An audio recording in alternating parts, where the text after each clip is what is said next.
Good morning students, my name is Kirti Manoj Shinde, your biology teacher from Dhole Patil Junior College of Arts, Commerce and Science. Today's topic is a pollination. First see, what is pollination? Pollination means the transfer of pollen grain from anther to the stigma of a flower. Anther and stigma, these two parts are very important for a pollination. So anther, it is also known as a stamen, and stamen produces the pollen grain, and stigma is a sticky which help trap or hold the pollen grains. But pollen grains are immobile, means they cannot reach themselves. They require external agency like water, animal, wind, etc.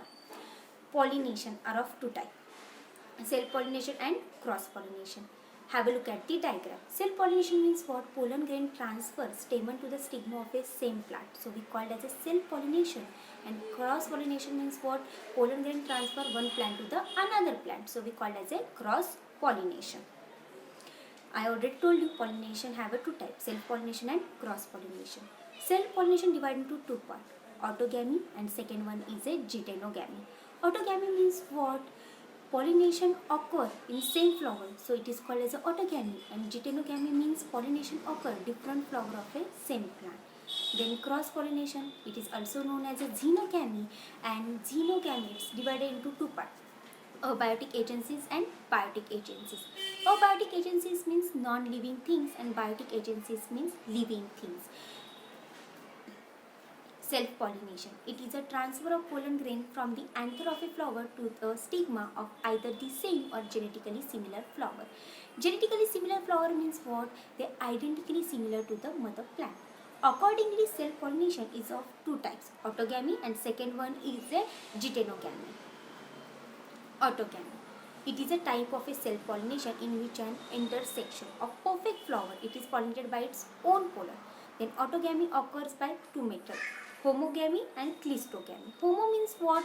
The single fertilization of a flower by pollen from the same plant, we call as a homogamy. And cleistogamy means what? The production of a flower which do not open and self-fertilize in the bud. So it is called as a cleistogamy. This is the type of a homogamy and cleistogamy. Then geitonogamy, it is a type of a pollination in which the pollen grains of one flower are transferred to the stigma of another flower belonging to either the same plant or genetically similar plant. Advantages and disadvantages of a self-pollination. First advantage, it maintains the parental character or purity of the race indefinitely, means we got a same character. And disadvantages means we got a less or rare new character.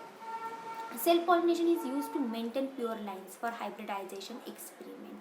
And here disadvantages is vigor and vitality of the race decreases. Vitality means living chances are very decreases with the prolonged self-pollination. Third one is that the plant does not need to produce large number of pollen grains. They do not produce a large number of pollen grains because they produce same character. That's why they do not produce a large number of pollen grains. So disadvantages, immunity of decreases because they do not produce a large number, small quantity pollen grains they produce. That's why the immunity also less.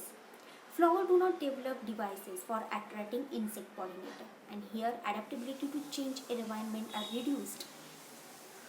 Cross-pollination, it is also known as a xenogamy. Cross-pollination is the transfer of pollen grain from the anther of one flower to the stigma of genetically different flower.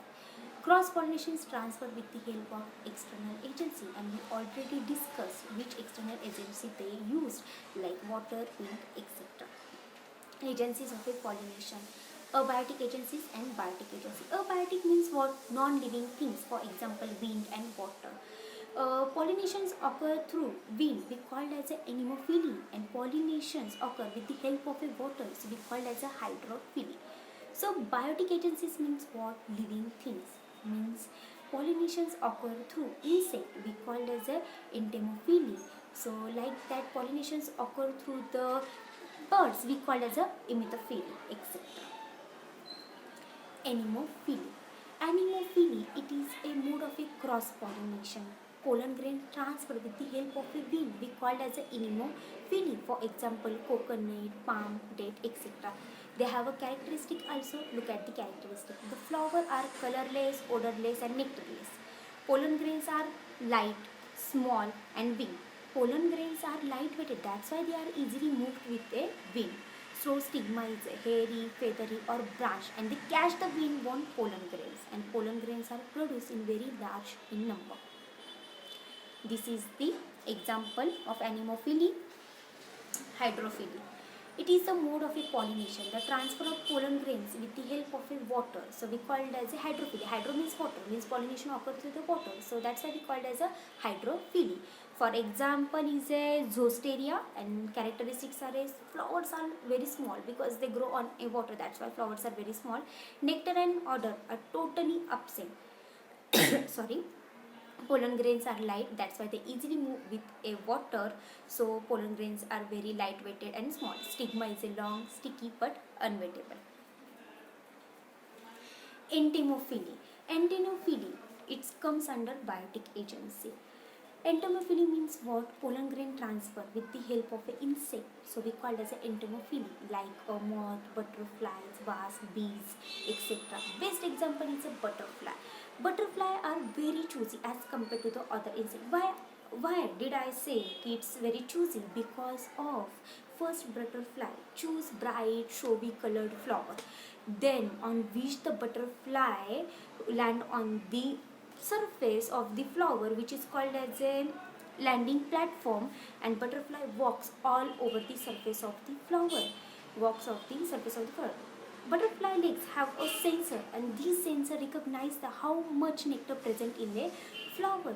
Then butterflies suck the nectar, and that time pollen grains stick to the wings, and then butterfly move one plant to the another plant with the help of a wings. That time pollen grains move one flower to the another flower, and pollination is occurs. Here today's topic is over. So thank you